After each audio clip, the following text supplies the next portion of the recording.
So, ayan mga ka-chubby, mag-ready muna tayo ng pagkain para sa aking alaga. So, ayan, nabisita kasi si Lola. Sabay sila kumain, kaya mas marami yung pagkain na ready ko ngayon. Tapos nun mga ka-chubby, so ayan, meron silang mga kubos dito. Iba yung kubos niya, sobrang nipis talaga yung kubos nila. Tapos, meron silang gagawin dito, yung parang salona siya ba, na laham. Yung parang may sabaw. Tapos, yung mga ka-chubby, ilagay ito siya sa baunan.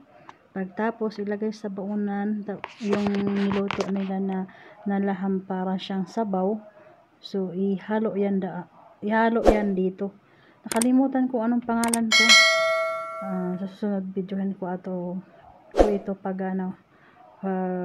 paano gagawin. So ayan, ipakita ko sa inyo gaano kanipis yung kubos na ito. Ayan siya, oh. So ayan, sobrang nipis yung kubos. Yung parang sa atin ba yung kanang kamanting, yung kamanting na keeping.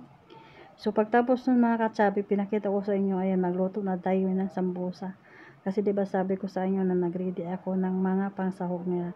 So, ayan, niluto ko na mga ka-chubby. Siyempre, hinalo ko na yun doon, yung mga lamas, yung mga patatas, carrots, ganyan. Tapos, ito na, gagawa na tayo ng sambusa. Chicken yan mga ka-chubby. So, ayan. I-ready ko sana sa preset para automatic na siya luto. Ayaw nila ng ganun. Gusto nila paggawa ngayon, lutuin nila kaagad. Kasi wala na daw yung lasa pag ganyan. Kaya ayan, mag-apak na tayo ng sambusa. So, diba? So, para hindi na sana tayo mahirapan. Pero ayaw nilang ganun. Gusto nila ng automatic ba. So, yan muna mga ka-chubby, and thank you for watching, and bye-bye. See you next vlog.